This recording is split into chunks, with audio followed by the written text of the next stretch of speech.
So I showed Paula shoestrings the other night. Oh yeah. I said, you gotta see the lore. Because, like, she comes to these disc golf events and it's like we have these conversations. And I mean, she knows some stuff, but it's just so funny because I'm like, you're just listening to people talk about frisbees. Uh-huh. And to her, it's just like, why are you guys obsessed with this stuff? Uh-huh. But I like showed her the video. I'm like, so this right here, this is like, this is disc golf. That's Like, so funny. you know, Man, that's and funny. you watch it, and it's just the most nostalgic thing ever. Mm-hmm. But I thought it was cool. They can't see, but like, this is the shirt hanging right here that you Mm-hmm. wore in it. I can't remember. Are these red putters the same year, Yeah. or were they That's 2014? the putter that I used. Is that the 2012, right? So that's my 20. That might actually be my 2010 USDGC putter that I used to win. The KC Pro 2010. Aviar, right? Yeah. Yeah. And then the red one was 2014. Yeah, that's what I thought. And I actually have the 2012 in my office that I Okay. need to bring in and put in that. So it would be all three of the putters I used Yeah. to win. Because earlier, when I was looking through your collection in the garage, do you have the other red one in there too? I have another one, yeah. Yeah. Yeah, yeah. And I was like, God, these putters. Because I've been a PA3 fan for ever. Like, I've tried putting them horribly bad, but but they feel amazing. Yeah. And I just remember, like, growing up, your red pair. I was like, oh, those are so clean. Like, and then to like literally see them, I was like, that's so cool. But you obviously don't compete full time anymore. You kind of like, just pick and choose. How do you, like, I feel like a lot of times the interviews you have in the last couple of years, it's more on the side of business, Prodigy, you're the new CEO. But you got to have some stories. Like, your competitive days were right when video started. Yeah, pretty much. So we're lucky to be able to see a good bit. And on your YouTube channel, you have tons of tournament rounds. But, like, I don't know. I guess, like, I'm like reminiscing a little. Like, do you ever wish that you were?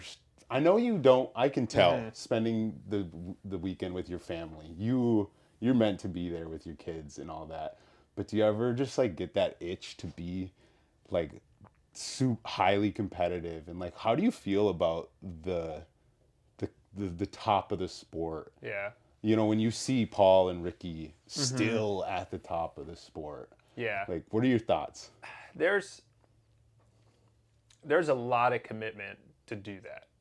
And you have to drop something to have that commitment.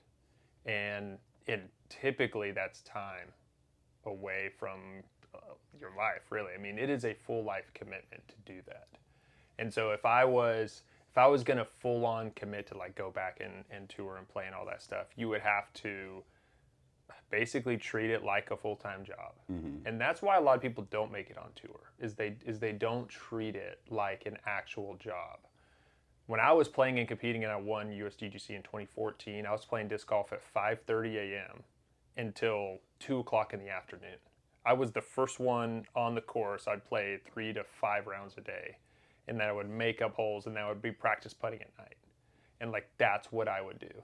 And there's just no possible way that I could do that right now and commit over the top to be that level of player. It's just not possible. Ricky and Paul are great examples of people who have been able to do that kind of stuff. And they decided to choose that path, which has obviously worked out for both of them very well. I just didn't see that as something that I wanted to do for forever. And travel is just an absolute grind. It's not what a lot of people think of traveling being such a great venture all the time. Like, it is hard to do. And if you're not ready to live, breathe, eat, sleep disc golf, don't do it at all. Yeah. Because you can't be successful. You're not going to win. I can promise you. You might not even make that much money or cash, because there's so many people now that are living and breathing disc golf that there's just not a way to make it. It's just really difficult if you're halfway doing it. And, I've had a few conversations with people like, if you want to actually take your game to the next level, then you need to look at what the top people are doing and you have to outwork them. Yeah. End of story. Like, that's what you have to do. And so for me to come in and, like, if I'm going to go play a tournament, I'm going to play because I just like to play disc golf. Mm-hmm. That's why I'm playing. Like, I would play USDGC because I love disc golf. I love to be at the USDGC. I want to play the course. I want to see people that I know. And if I don't cash, like, I'm competitive and I want to do well. But I know that I'm not going to walk in and be, like, top 5 after the first day. Those people have played disc golf every day for the last 6 years. Mm-hmm. It's like they are living for that moment right there. I don't live for the moment of being top at disc golf right now. Like, maybe down the road, I'm only 33, who knows what's going to happen down the road? I have no idea. There's obviously a lot of time. Back. Yeah. There's obviously a lot of time to be able to get back into it. I'm telling you, if there was like a Masters, like a US Masters or Masters Worlds card of like you, Kale, Germ, and like, I don't know, Sexton, that would be so cool. It might happen one day. In 7 years, those guys might be grandmasters. True, they are. It's so weird because, you're 33, I'm 28, so like you're a little bit older than me. But it's also weird that when I was coming up, I mean, you won USDGC at 18 or 19? 18. Right after high school. Mm-hmm. And so it's like I was watching a kid win USDGC who was almost the same, like basically same like generation. And it's like, it's weird how fast you guys were. Like, there's kids that were a little younger than you watching you, and you just like went 0 to 100. Yeah. It's I don't know how to like word it, but it's just so crazy because now I look back, I'm like, wait, you weren't 10 years older than me? Mm-hmm. Like, it's so it is so strange. crazy. A lot of people think I'm a lot older. Yeah. And I think Paul's 2 or 3 years older than me. Ricky's a little younger than me. Paige and I are near the same age. I think she's a little older than me, maybe. But I mean, there's still plenty of time to be able to like go and travel and play. Like, and I've told everybody, like, if I have put my nose down and practiced every day if you gave me 3 to 4 months, I do think I could compete on tour for sure. Yeah. But it would just be like I would have a completely different lifestyle change. Mm-hmm. It's just completely different. And I know what it would take to do it. And it's just like, if I'm not going to go all in and I'm not able to do it, there's not enough time in the day to do it. For USDGC, my like routine, at best I played like a round once a week, or I would go on my lunch break next door to the warehouse and go throw and play, or I would putt at 9 o'clock at night in my backyard. And I would putt from 9, I'd go on and off putting between 9 and 10 o'clock essentially, and that was my practice putting, was at night, right outside the barn here, just putting in. I have 5 baskets that I don't have in my backyard right now, but that was my practice. Yeah. And so it's like, you can't get by doing that, When you were, because you won USDGC before you won an A tier, right? Yeah. When you won that first USDGC, and then the next 6, basically your whole career, I'm sure you had like a mentality of, some sort of mentality you tapped into. Yeah. Whatever it was. When you play tournaments, like when you go to USDGC, does it feel anything like it did then mentally? Or are you able to kind of disconnect the fact that you maybe can't have the expectation that like, I'm winning this? Yeah. Because I'm sure back then you were like, I am winning. Yeah, for sure. And I think that comes to just like a reality check. Yeah. Like whether it's a hole or a shot or the tournament or anything, like you have to have a comeback to reality of like, okay, what is it? And, it's not like I've lost 150 feet worth of distance. Like I can still throw. Dude, hole 1, yeah. I was actually watching some of the footage of just the course we played yesterday, and you threw the P Model S and like P Model US on hole 1, and it's just 300-foot putter shot or something. But the speed it comes out still, like I watched you throw and then me throw, and we threw basically the same exact hyzer line.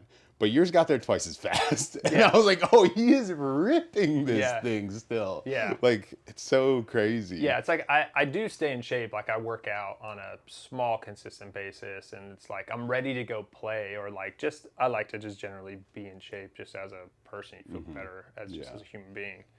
But it's like if I'm going to go out there and practice for USDGC, it's like okay, what should be my actual goal? Am I going to play USDGC to like win the tournament? Like reality, no. Like let's not get crazy and like think of it like that. Like my reality is I'm going there to game plan what my game is for the course to best score at that time. Versus like okay, how do I birdie every hole? That's not my game plan. That's not even a game plan, really. If you're a player and you're walking to a course, it's like how do I birdie every hole?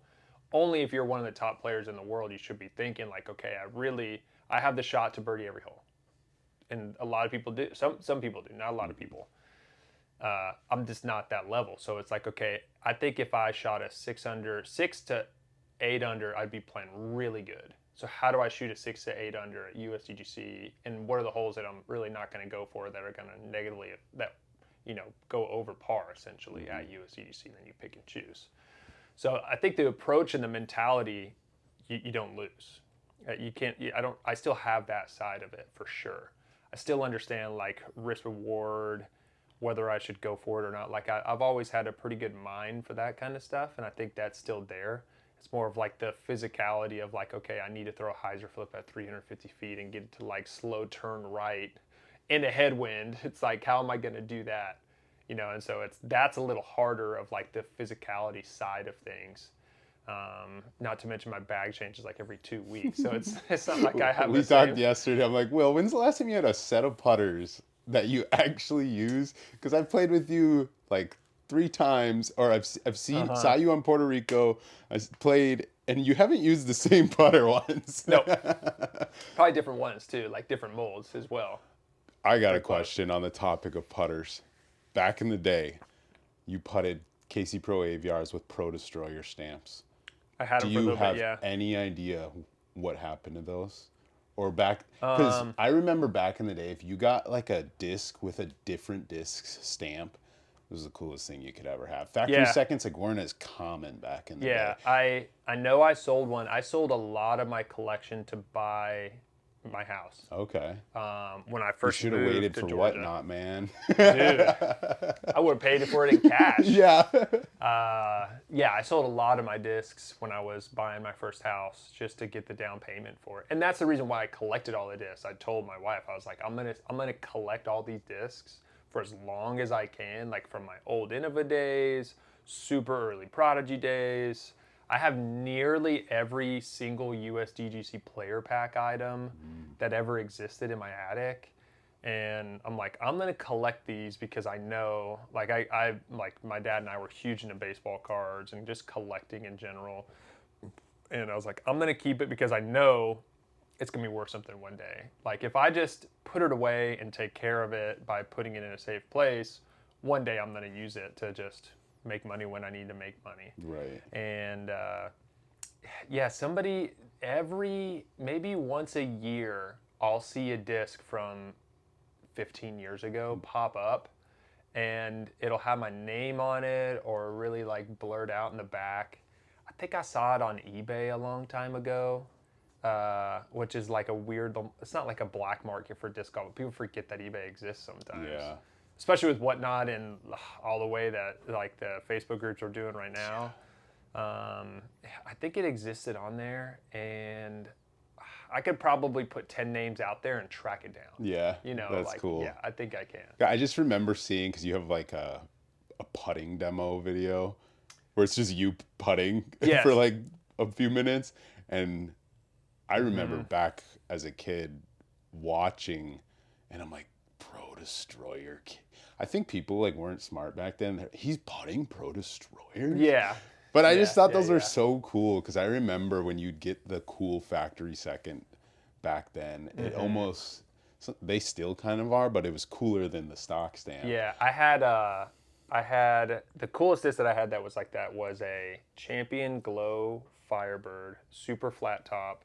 And I had two. I had one with the classic rock stamp, which was really That's a cool. super cool stamp too. And it's a cool stamp, yeah. And then I had one with the DX Rock stamp, which I kept that in my bag for the longest time. Just super, and I still have that disc. That's cool. I think that's in my attic right now. I'd have to track it down and find it. I need to put it on the wall out here because that is. You got to get like this whole wall covered. Yeah. You guys can't see, but up here is some cool discs. But you need like the whole I know. wall I've talked covered. about I'm gonna make this whole wall just covered with discs and make it like. It's got to be good. I need to get I have a laser level too. I'm gonna make it to where it's like perfectly put together all the way top to bottom. I want to get another shadow box and put it over here and things like that. And just You'll start meeting people who like aren't disc golfers, or somebody who's not a disc golfer will have like one of your friends will come stay here and they'll walk in and be like, "Bro, why do you have all these like frisbees with your name on them? Yeah. What is going on here?" Yeah. Like, I don't know people outside disc golf. Yeah, who does nowadays? I don't know anybody. I have no friends outside disc golf. Do you remember your first disc? My first disc would have been I had a DX Valkyrie, a red DX Valkyrie. I remember my first ace like it was yesterday. I still have the disc.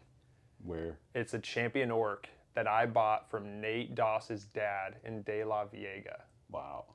That was the first course I ever played when I traveled outside of when I lived in Knoxville, Tennessee. My dad and I went to California and drove to De La Viega, and we bought it in the parking lot. And yeah, because Nate Doss's dad used to be like the guy for discs down there. Yeah. Yeah, and I remember I aced what now is maybe hole 13 at Morningside Park, and nobody had ever aced it. And it was like uphill. I mean, at the time it seemed so far. I want to say it was 300 feet, but it could be 220 feet if I remember. I don't know. But there was a giant tree that was right in front of it. Yeah. There was a giant tree that was in front of the basket, and it was like just went around this tree, and that was the only way you could ever ace it was right around it. And I not that I know of anybody has aced it anyways, and yeah, it was crazy. That course has changed a bunch now, so I don't even know if the hole's still there. But yeah, I remember my first ace like it was yesterday. I remember the DX Valkyrie making like an 80-foot putt. And it was me and my dad. My dad was in the woods like off, and I made it from 80 feet. And I remember standing on top of this like pile of wood chips going like, I made it. And he's like, no, you didn't. You must have ran up there and like put it in or something. Like, there's no way you made it from that was like that my far ace away. yesterday. Yeah. Yeah. That's funny. When did you start playing? Very, very end of 2006. How old were you? And it's either 12 or 13. I think I was maybe 12 at the time. But then we went to the Memorial in 2007. That was in end of January to March or February. I think it was February when they used to run the Memorial. And then I met a bunch of people there. Like I remember I used to watch the 2003 USDGC VHS. I watched that, which was Barry Schultz versus Ken Climo. Ooh. And I remember going to the Memorial knowing that Ken Climo and Barry Schultz were going to be there. And I remember watching him warm up and just walking up to Ken Climo. And I had glasses and braces. And I used to have like a super curved build Nike hat. Completely different looking kid. And then I walked out, I remember just shaking his hand and being like, hey, my name's Will. And he just shook his hand. He just shook my hand and was like, hey, my name's Ken. And I just walked away. And that was it. I remember walking up, I was like, I just have to like meet him. And I just walked up, shook him, and he was just practicing putting and walked away. I met a bunch of people at that tournament that I still talk to. I met Paul Ulibarri that tournament for the first time, Chris Sprague. I have a disc actually that's signed by all those guys. That's pretty cool. I don't know if it's still up here or not, but I think, right? That's actually the orange one? Yeah. This is one. Yeah. It's like this one. Avery, Feldberg. Yeah, Climo. Avery, Feldberg, Is Brad that Hammock, Chris Sprague right there? Chris Sprague, Ken Climo, Feldberg, Brad. I knew all of them in that one. I was like, I think that's who that is. Yeah, and this is like a Big B DX AVR, which it was like, and then Steve Rico. Yep. Yeah, pretty crazy. Yeah, that's cool. Is this my first ace disc actually? Might be. The Orc? No, it's not. That's so funny. But no, I think I aced. Yeah, ace number 1. Nice first ace. Ace number 13, 4:13, 7:30 p.m. Isn't it funny how as a kid we knew to put the time I on put that aces? time on it, We did dude. that too. 7:30 p.m. 7:30? Yeah. Oh my gosh. Who was playing at 7:30? Well, if it was in the summer, you probably had like 3 hours of daylight still. I guess, yeah. So funny. Had like my dad's cell phone number was on there, like that's so funny just to even see this. I forgot that I spelt the course name wrong too. That's not even how you spell the course name. I remember I did that and somebody's like, you spelled the I course name remember wrong. when I would sign my aces as a kid, I'd be shaking, so I could never. I was so excited, Yeah. I'm Yeah, like, I I can't didn't even even know write how the date. spelled morning like you were sad, like morning. Morning. MOU or so. Yeah, so funny. That's hilarious. Did you play like Amnats, Am Worlds, or Played at Am Worlds twice. okay? Played it in Tulsa with Chandler Fry. Oh, really? Yeah, so we've known each other I since think I saw a 2007. picture of that somewhere recently. He's like 4 times my size. yeah, and he was already huge. Yeah, I remember that tournament like it was yesterday too. And we played Black Hawk, Red Hawk if you've been there before. But it's the same park with 2 different courses. And there's not many people that still play that was in that. I remember driving there with my whole family from Tennessee. We drove and played. I played juniors. I think it was like 15 and under, whatever it was, 14 and under. And then I played in Milwaukee at AM Worlds in '07. No, '08. I must have played. Yeah, '08. At the end of '08, I think that I started playing pro. That sounds right. And then in '07, I played Tulsa, '08, Milwaukee, and that was it. I only played 2 years. I think I got 16th at Am Worlds. That was like the best. I think that's what I got. I can't Never had remember. like a one of never Never won went it to Am or Nats. were I don't high know up that there. it was like as big of a tournament back then, and maybe I'm wrong. I just don't think I paid attention to Am Nats at the time, anyways. Has Amnats always been in Michigan? It's always been the same. Yeah, Okay. same place and everything. Do you remember at all? When did you get on Innova? That was your first sponsor? When I played USDGC in '07, Okay. I played USDGC with the Tennessee State representative spot. Okay. They used to give each state a USDGC spot to play. And then there would be one tournament that would be the designated state tournament that they could have that one person take the USDGC spot and they would give it away. Most of the time they would give it away to the person who won the tournament. I feel like the TD also got a spot. I can't remember what it was, but I got the spot from there. And at the time, I was the youngest person to ever play in USDGC, which I was 14. I remember being 14 at the time. But I think David Wiggins Jr. beat me the next year, and he was 13 whenever he played, or it was something like that. Yeah. He was probably like a grown man though. Yeah. Yeah, he could throw like a grown man. Yeah. Do you remember like what your bag looked like before you got on Innova? I feel like that's like what were these pros throwing before they had a sponsor or like Yeah, I used know? to swim for disc with my friend from high school named Brad. We would always swim for discs and like just throw them and try different random discs. I remember I loved the XS.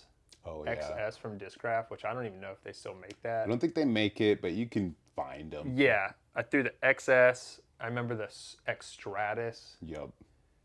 I A lot of threw those the- like weird nose bead drivers. Yeah, and the Stratus was like type. a Stingray Yeah. type disc, and then we threw like a bunch of random discs that we would just find. Like we thought the Crush was like such a good disc at the time, and it was like looking, it was kind of like an orc or It's like something. a bad control driver. Yeah, yeah. There wasn't many manufacturers. It was either like Innova Discraft, and then Gateway had like the Wizard. You know, I had maybe I had one Element at the time or something like that. I putted with the Wizard for quite some time. But honestly, that was about it. Like I went from what did I put? I feel like I putted Wizard before Innova, but I feel like I threw all Innova anyways. Yeah. It was just like Just the thing only that thing you could did. really get. Yeah. 'Cause back then you couldn't really buy discs by choice. You had to like maybe a dude had some discs, maybe your local Yeah. sporting goods had a few, but it was always Innova. Yeah. I remember me and my friend, it was kind of the same way. You didn't get to pick your bag. Your big bag kind of found you. Yeah. But for some reason, we would find DX Innova spiders and goblins. It seemed like they were just everywhere. You know how nowadays you find a DX leopard on every course? Yeah. Back then it felt like the goblin and the spider. The spider. So we all like had these multi-purpose mid-ranges. Yeah, yeah. They're like 4.5 speeds. Yeah. The spider was a and the good disc. goblin. The spider, honestly, was a pretty good disc. It wasn't bad at all. Yeah. The goblin was weird, for sure. The goblin was just like awkward. XD-ish Uh-huh. or Arrow-ish, kind of that weird fast putter type feeling. Yeah, and they just kind of fell off, right? Like, I don't think I've even heard that name in a while, the disc. I had a Millennium Q, what was there was a mid-range that was like small diameter. Oh, it was the Goblin mold, but it was the Q. I know what you're talking about. So it's not a Century, but it's like a...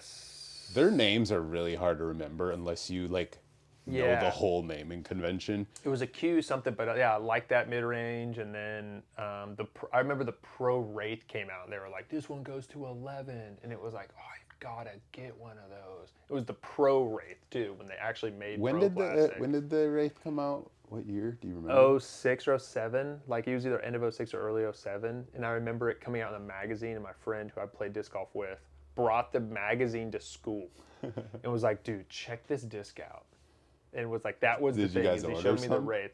I don't even know that you could order any. Isn't that how it was back in the day? Is you Yeah. could order through like you mail a check. You could, yeah. And then something it like was that? Pluto Sports was the store in Knoxville that I actually worked at for one off season or during the school season or something like that. And I worked on the disc golf side, and there was a skateboard side downtown.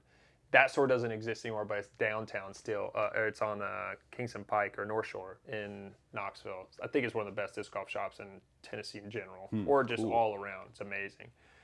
But yeah, I worked there when I was like 13, 14. I remember unboxing like proto Star Stamp Destroyers when they first came out. Like, that was the time when I worked there. Yeah. But I just remember seeing all the discs, and I knew all the discs. But again, it was 3 brands. 2 of them covered 99% of the market. And it was like, you just knew all the Innova discs, and you knew all the Discraft discs, and there's Gateway. And that was kind of like it, really. You didn't have like all these discs to choose from. And it was really just people had some Discraft, most Innova, and then every now and then you would see a Wizard. That was kind of like it. Yeah. That's kind of when I was playing too. I remember when the Nuke came out, and my buddies got the Nuke. And we probably couldn't throw it at all, but we thought we could. Yeah. Do you remember when, like, I assume you got a Wraith when they first came out eventually, maybe? Do you remember I remember all? somebody had one. Do you remember being able to throw so much further? No. No? No. Were you like good back then when you were like, Yeah. were you natural who could throw far right away? So you Pretty didn't close. see Like, I could throw a frisbee really Yeah. well. I remember playing catch on the beach before I played disc golf at all, and I could just throw a frisbee well. Like, I could play catch with somebody all day.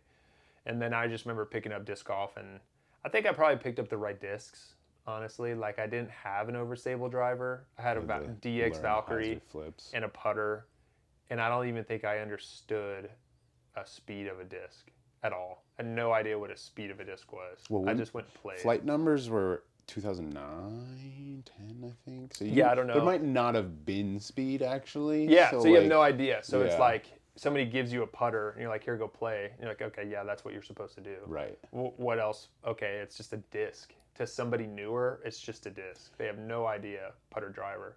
Do you remember at all when your form clicked? Because you're obviously regarded as the best backhand form ever, one of the best standstills. I always really liked your putt. It just like seems so like just how it popped out. Do you remember what taught you your form? I feel like that's something people would love to know of, like, how did one of the best forms ever come to be? Yeah, I did not sit around and like study form. I honestly, it was majority of just playing, wanting to throw it harder and farther. It actually looks like it. You're like a lanky guy. Yeah. So the fact that you had a long, smooth, it looks like you just people kind of throw showed far. some small things. Like, I never really had a form where I like had my arm up. right? Yeah, Like the some people had like went through phases of different form and techniques and Drew things like Gibson that. used to. He Yeah, still threw like crazy hard, but he did the the underarm exactly. It's swing, like some people, like the Bobby Music swing. yeah, some people had like different things they went through. I never really went through that. I never was like, oh, I've got to stop doing that. Or like, I'm really focusing on changing my form. And I didn't also sit around and like watch form and be like, oh, this guy does that. I should do that. Like, I was like too young to care, probably. And then also at the same time, I just wanted to play. And I would play 4 or 5 rounds a day, and then I would watch people playing disc golf. So it was like mentally I'm watching somebody with really good form, and while I'm watching that, it's like, okay, I want to be like that. I want to throw it that far. So that this is what they did, and so I would just do that. And then That was your kind of body it. probably did its own version of that. Yeah, I'm like, okay, I want to And you throw were it. young enough to where your body's able to like adapt. Yeah. Whereas I know some people, I always say, I love Simon Lazat's putt.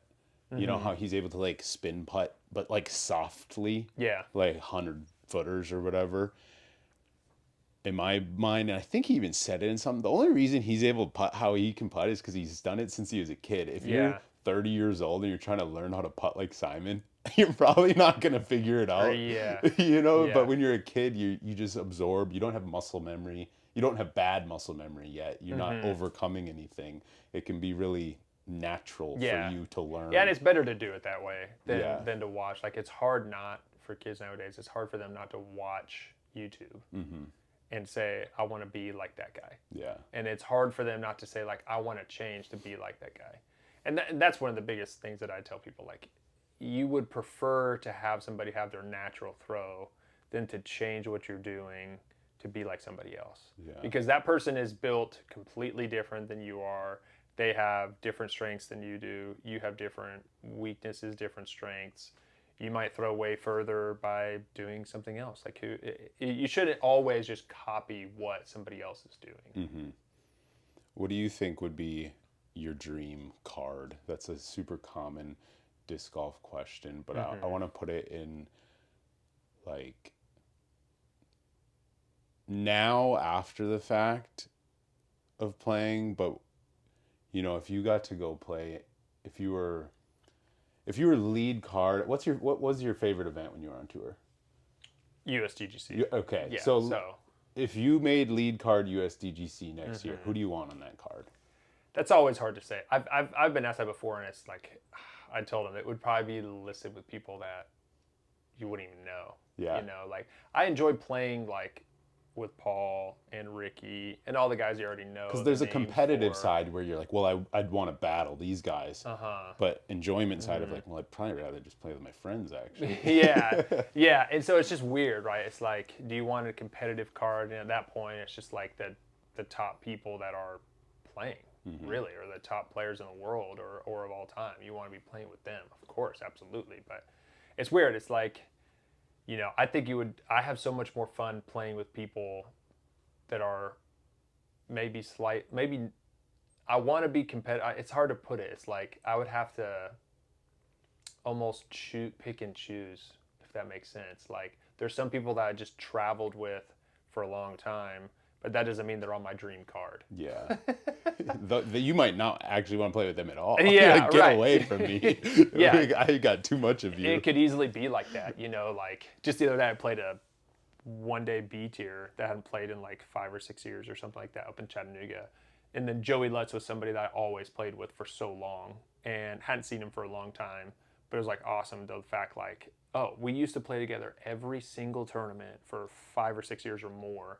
Traveled around the country a good bit with him, not for like years by any means. But it was like just awesome to be on the same card with him again. I feel like the Southeast has a lot of the guys who were early tour guys who maybe didn't quite fully like go full-time tour, but they're still regional killers. Like Yeah. they've been at it for 20 years Yeah, and that they're still happens so like that. good. Yeah, and those are the people too that I would love to play with because I've just known them for so long. You know, there were some other guys that I ran into at that tournament that I haven't seen for 10 years. Like I haven't seen since I've been married, basically. Yeah. And it's like even before that. So it's like those are the people that I would love to play a round of disc golf with, honestly. Yeah. Like that would be my dream card, is people that I haven't seen in so long, or that I just don't get to play disc golf with anymore for for life reasons. You just don't see people like that. So yeah, and I traveled for so long too. It's like you could name any city in any state, and I could tell you of somebody that I would just go play, would love to play around disc golf with them, because I haven't seen them in so long. Yeah. It's like those are the kind of people that I would love to play with, versus somebody I played with 100 times on a lead card. Yeah, it's cool and fun, but it's like, give me somebody that I just don't get to play with a lot, would be my dream card. Yeah. When you first started doing disc golf content, because some people might know that you were like one of the OG disc golf content creators. Yeah. You might totally not remember. It was a long time ago, but were you guys just doing it for the love of the game? Because really back then there was probably not much to gain from it, but there is a cool kind of back catalog of this older stuff. I guess what were you thinking? What was the thought process to start filming this stuff when? Yeah, it's like trying to think of like the first one that I really did, but I enjoyed doing, and I don't remember how it started, but I just enjoyed teaching disc golf. And then I continuously got asked to do it over and over and over again, like come to this school and teach disc golf, or will you give me lessons, or hey, you're coming to this town, would you want to do a clinic for our club? And so I would continuously get asked for it. But at the same time, I was also, in the beginning phases when Instagram came out, and Facebook pages and like athlete pages and all that kind of stuff. So, and I knew that fed into people buying my discs, honestly, buying Signature Series discs. And, my sponsors appreciated whenever I promoted them. And it was really early stages of all this stuff. Like I had 10,000 Instagram followers before any other disc golfer had 10,000. 10,000 at the time was like crazy. Yeah. Yeah. I remember like maxing out my Facebook friends at over 5,000, and I was like, oh, it's so cool, and yeah. And then YouTube kind of started getting more and more into it. And I was definitely one of the earlier ones that started posting a lot on YouTube. And I never really planned anything out specifically. I just wanted to do it. I just enjoy doing it. Yeah, you weren't doing like content. You were just, it was just like, not documentaries, but documentation almost that just got posted. Yeah, exactly. Which in reality is better because it's like the purest form. Yeah. I wasn't making a podcast, or I wasn't doing, like one like this type of stuff. It didn't even exist. Like it wasn't even like a thought of people doing it. Like podcasts, you had to have like, I don't know, I guess you would tune into a radio station to listen to a podcast. There's not like a YouTube channel, that's your podcast. Like that's nowadays, that's your podcast. Is you just film it and put it on YouTube, take the audio, stream it online. That's it. Those didn't exist. And so when it came to like doing content and things like that, like I enjoyed teaching disc golf. People would ask me for it, and I just felt like I was feeding people that wanted that kind of stuff. And it wasn't disc reviews. It wasn't like, check out this course. It was just something I wanted to do, and it was fun, and I always think about doing more and like going to go film, but some content is good, but also at the same time, if you can't make decent quality, like, is it really worth it? I can't film in depth. I want to have a good mic. I want to be able to have somebody film it for me. Like filming by yourself is never fun. Yeah. Like done all that 400 stuff. of those. Yeah, exactly. Yeah, and it's just like it's a grind now, because it's like it's definitely a quality game. Not that mine weren't quality before, but you could have a little bit less quality when there wasn't as much. Yeah. Now you got to have quantity and quality. Yeah, you got to have both. Of some sort. A good level. Yeah, a good level. You can't just blast it out there. And yeah, I did all my edits. Like I paid somebody to film my rounds, and then I would just clip it together with the round, what the disc I was throwing, post it up on YouTube. And that was my thing. That kind of brings me to a really cool thing I learned recently that you might know, you might not know. You had a guy who filmed most of your stuff, right? Like you have a lot of tournament rounds up. Was it mainly the same guy? No. who? So I heard this story on, I think it was Ricky's Roundtable podcast on Jomez. Jonathan Gomez was Yeah. on there. He basically said the reason that 2012 Worlds in Charlotte is a thing is because the guy that usually filmed for you decided to Yes. not film that day, and Jonathan was like, "Oh, I've never wanted to step on your toes, but since you're not filming today, I'm gonna film this." Yeah. So two And things. So Jomez was like, "Born." yep. So I had nonstop disc golf. Yep. I don't know if you've ever heard of it or That's looked like it up. you, Kale, Nico, Dave. Yeah. Feldberg. Yeah. Yes. And just a crazy coincidence. When I moved to Nashville, I was playing a round of disc golf with Dave, and we were at Cedar Hill, and I think it's whatever the diagonal right hole is. It's like 1, 2, 3, 4, 5, or 6, if I remember. And we were walking underneath the cedar trees, which the course is known for cedar trees. A disc drops out and hits Dave in the head, walking down the fairway. It just drops right out.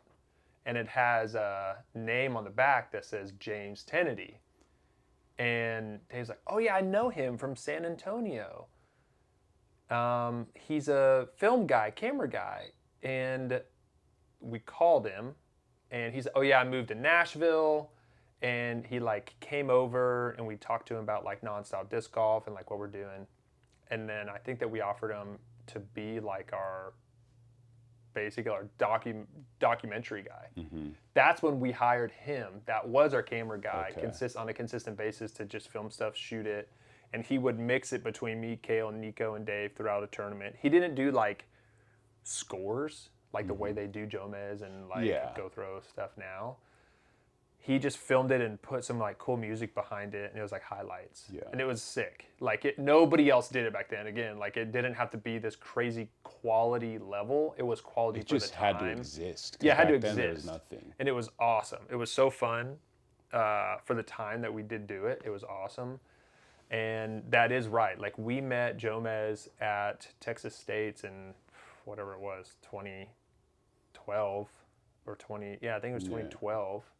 And I remember meeting Jomez and Ricky, and I think they filmed the first round at Texas State's. That's their first I think that Jomez was video. 2014. Oh, 2014. Wow. Yeah, because doesn't Way off. Ricky like shoot just a course record in like 40 Yeah, mile and an I hour think wind or that was something? their first video. Whatever it was, I Yep. think it was that Texas State's because Jomez met James, and James at the time had this like full-on thing. He shot by himself. Like he didn't have a catch cam and all this stuff. Like it was just him. He did the edits, posting, all that stuff. And then Jonathan was talking to James, and that's pretty much what made Jomez. Yeah.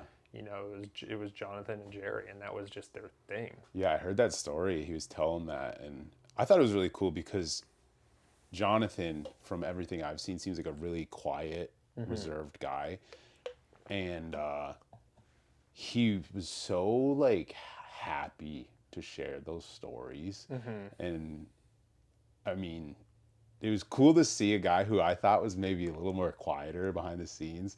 Maybe he is, but like we all can come out of our shell in the right situation. Yeah. But it was like he just got to shine for a second and like tell his story. Yeah. And that little tidbit of like, he literally was like, "Oh, I didn't want to step on the toes of like the guy that Will always had Yeah. filming. So if he's like, my favorite player was Will, but I wasn't gonna film because I didn't want to like, you know, be doing that. Let him do his thing, and then." Because he was like, "Oh, I'm just gonna caddy today." Like, that's why we have footage of 2012 Worlds. Yeah, exactly. Like, it's so crazy. That's it, yeah. And because of James, I met my wife. Really? James was at my wedding. I still talk to him all the time, too. He's like one of my best friends. So, yeah, it's one of the craziest things. That all happened because it just fell out of the tree. That's so crazy. Yeah. That, like, that's Yeah, crazy. it's crazy. I'm glad I got the full circle of Yeah, that I think that's why story. I saw Jonathan at USGGC, I think for the first time in 8 years. Okay. 7, 8 years. And it was exciting that I even knew he was there, and I ran into him before the first round, and I was like, dude, what in the heck? Like, we had to sit there and like reminisce for like real quick, because he was going somewhere and I had to get to my tee time. But you know, that's a great example. I'd love to have him on my. That's my dream card right there. It's Yeah. like throw Jonathan Gomez on there. But I had seen him. We were like fishing in Nashville off of a bridge behind my friend's house last time I saw him. I think it was the last time I saw him. And yeah, I think he gets excited the same way that I get excited to tell the real story that people don't know and people have kind of made up, or maybe they just thought that they knew. And so it's really nice to like tell people the correct thing. Like, let me tell you something you definitely don't know and you would appreciate. Yeah. No, that whole thing right there is so cool. Now the fact that a disc fell on Dave Feldberg's head is like the craziest That was it, story. yeah. Do you have any other things like off the top of your head kind of like that you can remember? It's Dude, hard when I don't have like a prompt, but I could go on for days. I mean, there's been so many things of like different stories of going and traveling. I mean, you could almost just pick a location and I could tell you some thing that happened. Like when it comes from Jomez or like meeting certain people that turned into this and that. And that's one of the crazier ones for sure. I mean, because that was like obviously had such a big impact. Like who knows if Jomez would have, who knows if Jomez would exist if he didn't meet James, right? Or yeah. he didn't film like That or one if, day, or if James was filming the Worlds. yeah, Too. it He could been have filming. like Jomez could not exist if he would have filmed Worlds that day. It's so crazy. Yeah, Gosh. yeah, it's pretty funny. This got like the stories of if there was a way to, and this isn't even just, most people would be like, oh, like you, Ricky, Paul, Climo, like all the, like the guys that you guys were coming up and then the guys that were there already. Yeah, get them in a room. But like even those, like James, like John, like get these guys that the public doesn't know about. If there was a way to get all of you in a room, mic you all up, and just Yeah. say, hey guys, catch up for the night. And then like everyone's conversation Yeah. could get pulled and like the stories that would get told. Like disc golf I feel like is so much based on nostalgia and lore. And there really is a small amount of people that know like the truth. It's all this game of telephone where, oh, this pro stayed at my house and he told me this.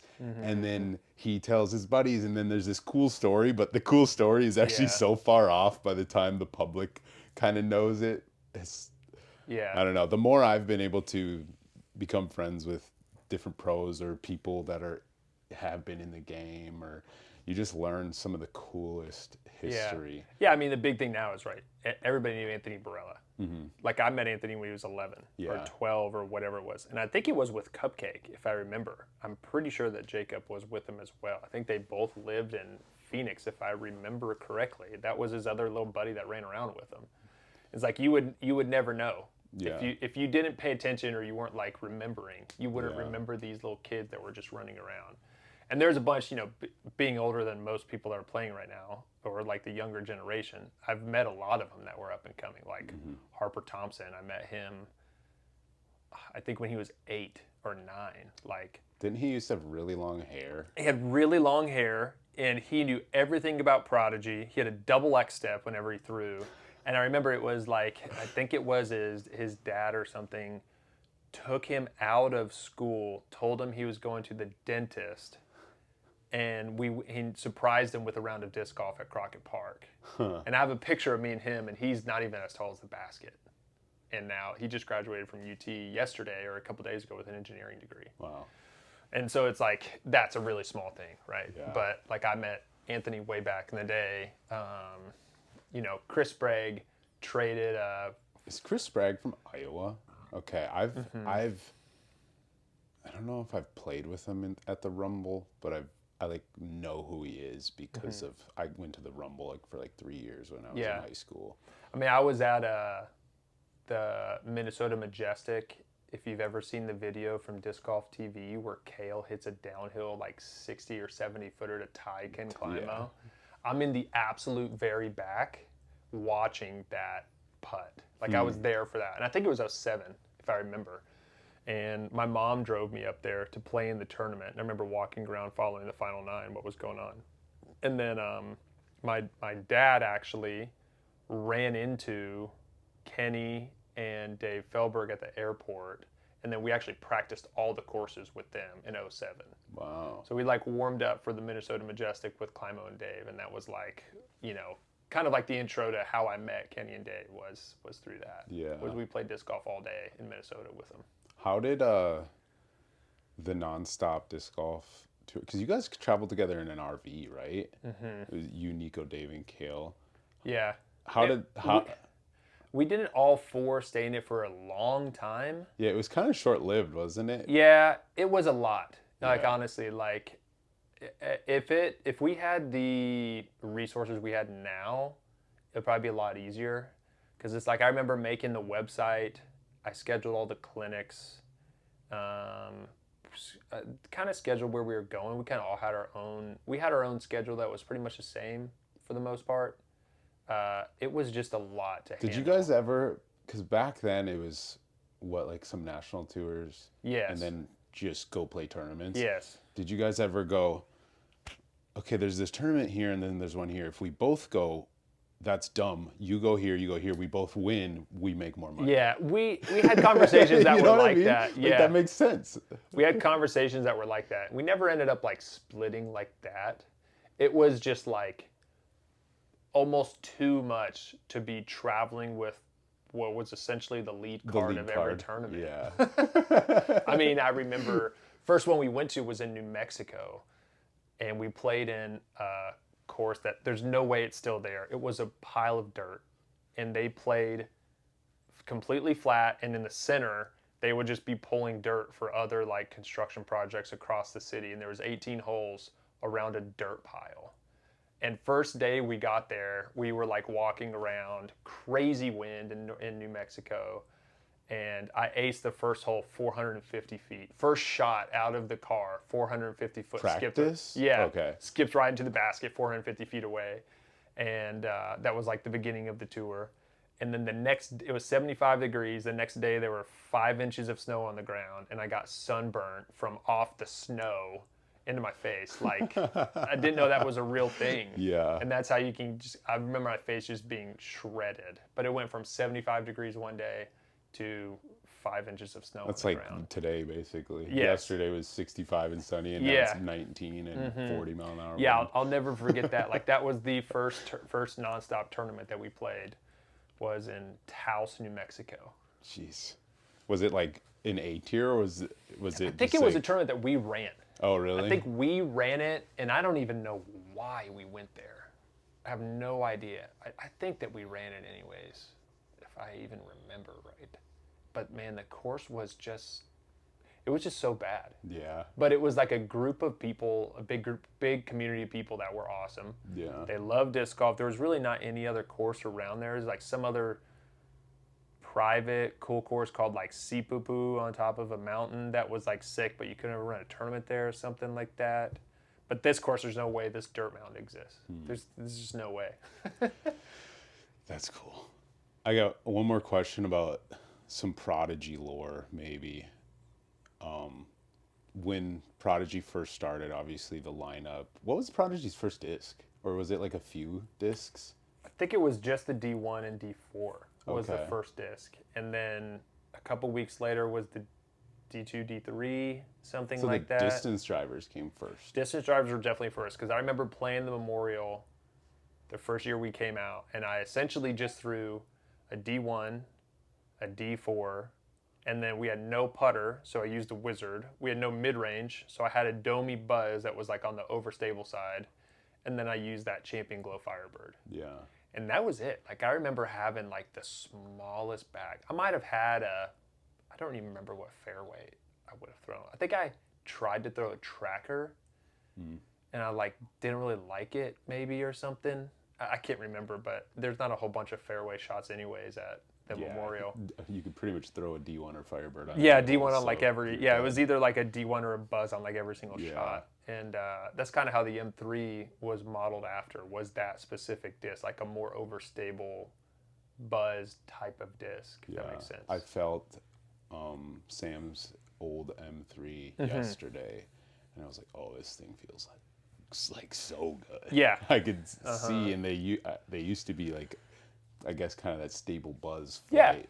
Yeah, exactly. Yeah, that was my main. I remember that. Yeah, and then later on we came out with like the F1 and F3, And then I won in the playoff at the Memorial, and everybody made a big deal about me throwing a Firebird on like, oh, they don't have a disc to win the, because it was a big deal to like not throw all Prodigy. And it was like, Yeah. well, what do you want me to putt with? What do you want me to putt with it? Distance driver? Yeah, exactly. Like I can't putt with anything. So it's like as soon as they would come out with any disc that filled whatever slot they didn't have already, I would force myself to do it. Yeah. Did I'd you be like, have to, or was there like some lenience within the no, first like year we or two? knew there was no filling a certain gap, right? But like once you have an entire gap of or entire line of a disc, it's like, hey, we want you to throw all these discs. We didn't have the approach disc for quite some time. Yeah. When did the A series come? Because Maybe like 2 or 3 years in. I remember hearing there was like a special run of PA1s that Germ and Yuli wanted to be able to forehand that were like super beefy PA1s, which is funny because it's like then Prodigy ends up having one of the best approach lineups in the game. So it's funny that they're like, guys, we need these beefy putters to forehand. I want to say it was 2015 to 2016 was when the A series came out, which sounds right if I remember correctly. And I think we had like an ad in the magazine.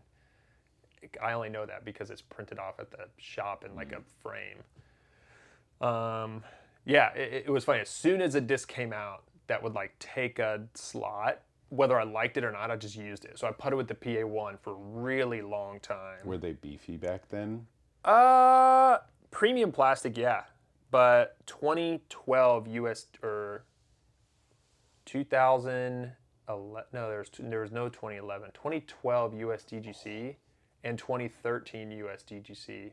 I'm pretty certain. No, 2013 USDGC, I used the PA1. That's what it was. I threw the PA1 a bunch, and then I putted with the PA1. The PA3 didn't exist then. Yeah. Pretty certain. Do you remember the first Prodigy disc that came out and that you feel like changed your game, or like what you're like, oh, this is it? Do you remember that at all? Honestly, not really. I mean, I think the H1 when it came out, it was like it wasn't like a gap filler because I was never the type of player that was like I have to have that disc in my bag. I cannot play without that disc. Like I heard that for so long from so many people that were like on the team. Like I have to have a zone. A big thing was the zone disc, right? It's like have to have a disc that's like that, and they didn't even have the term approach. People just called the zone. It wasn't a putter and it wasn't a mid. They didn't have like a name. Zone. Yeah, it was just a zone. That was kind of like the only disc that existed. I mean, you're probably one of the guys who throws touchy backhand approaches over forehand chip. Like you do the little spin putt throw. Yeah, like, exactly. I did that shots. for a long time. So it was like I could legitimately play with like 6 discs because I could take my super beat up DX AVR and like flick it 120 feet. Yeah. And I didn't have to have a short little forehand disc, which nowadays it's like everybody has a short forehand. It's like disc. the most popular mold. It's the most leaned on mold. It takes away crazy. It takes away the skill from having to do anything. It's just like close your eyes and throw it. Right. Really, that's how it was. We didn't have those discs, so I threw F1, F3. I had an F5, and then it was like PA1. I threw for every single putter type of shot, approach shot, anything like that. I think we had the PA1, PA4, 2 discs. I threw the PA4 for straight understable approaches. The PA4 is what you did your kind of little pitch ups with, right? Yeah, I had a pink one for quite some time that threw a lot. And then it was a D1, D4. So it was like I had 2 drivers, 2 fairways, 2 putters. And then I had I think that the M2 came out. And then, but we called it the M3. It was too overstable, so we moved it to the M2. So it was like that's where they get the M32 from, as it was the M3 changed to the M2. And then we came out with the M3, which felt exactly like that overstable buzz. Yeah. And that's when it was like I had an M2 as an overstable mid and M3 going pretty straight to slightly overstable. I was never a big understable mid guy.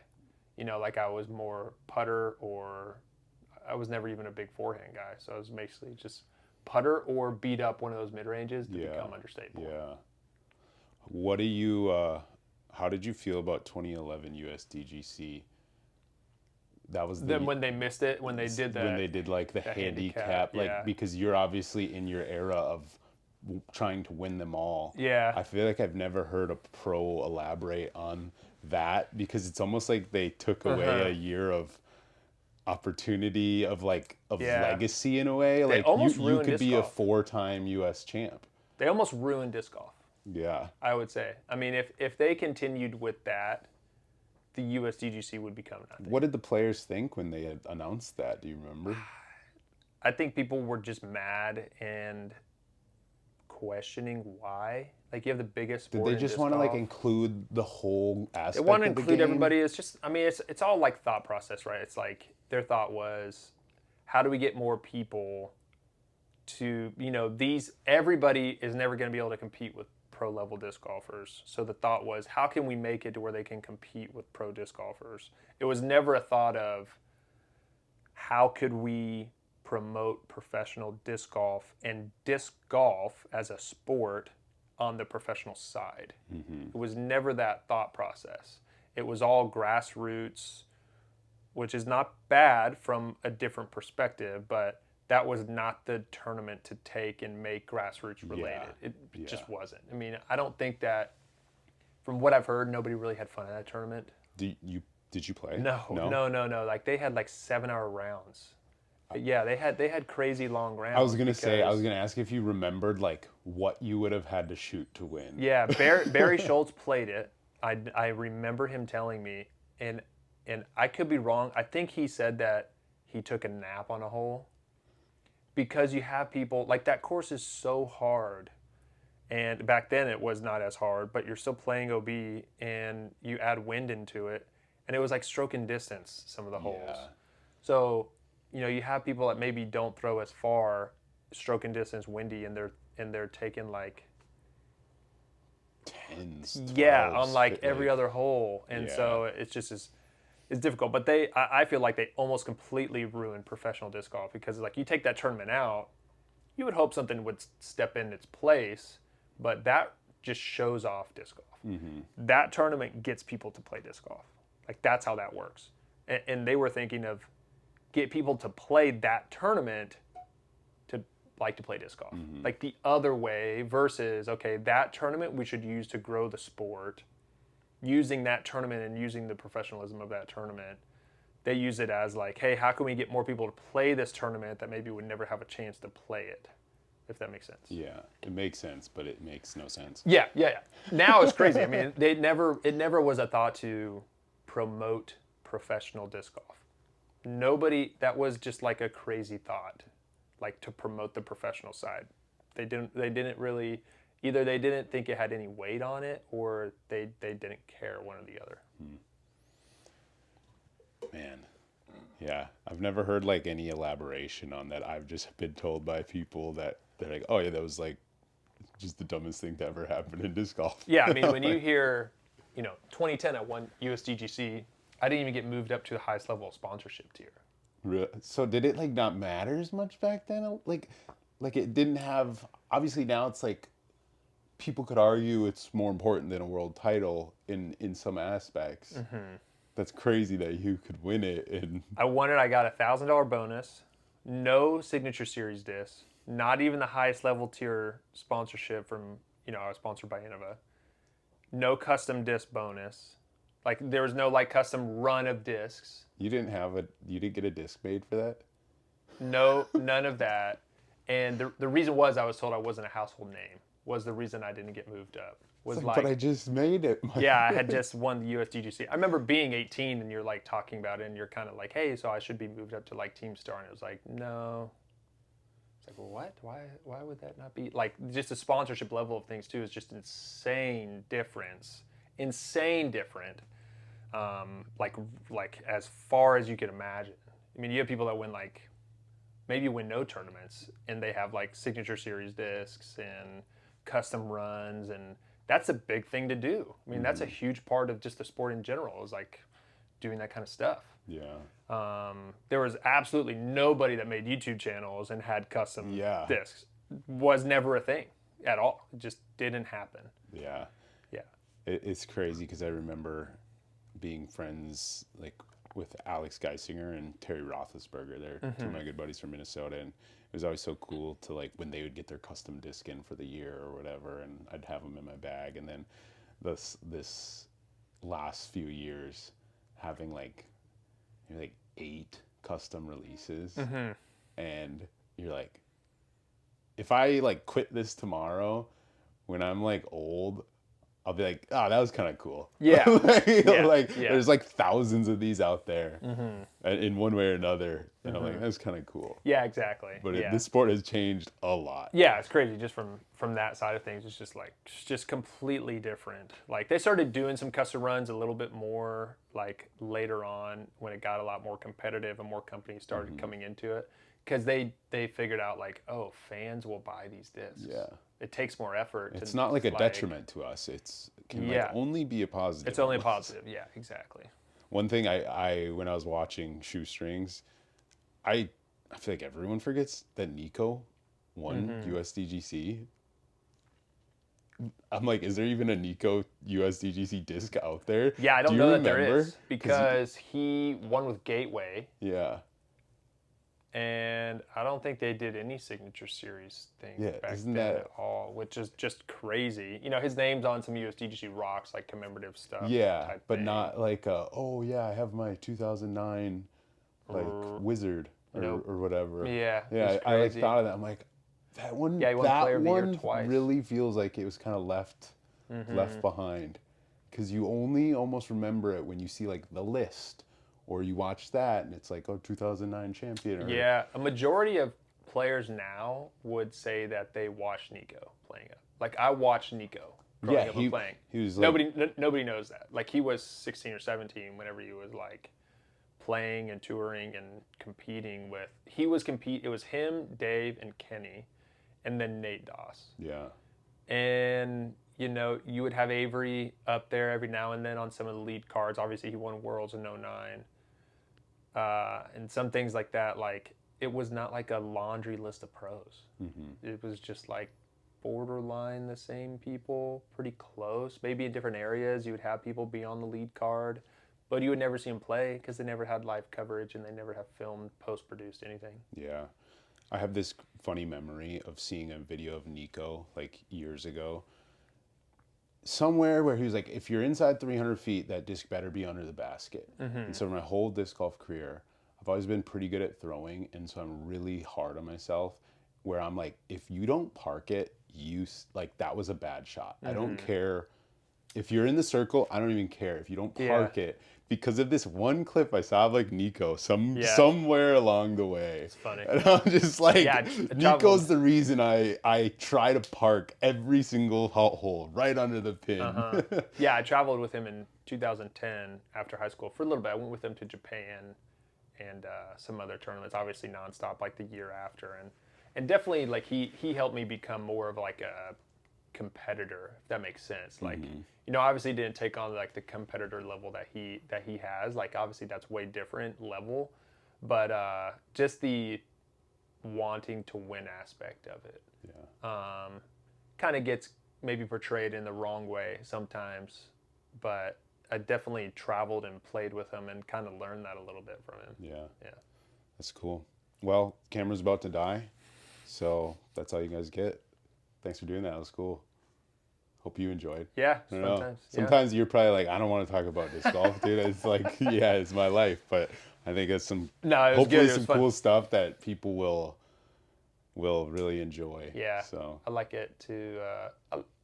It's not like educating people, but I want people to definitely know some of the stuff out there. And how else are they going to know unless you say it? Yeah. And right here, I have a frisbee bag. It holds all my frisbees. The ones I like.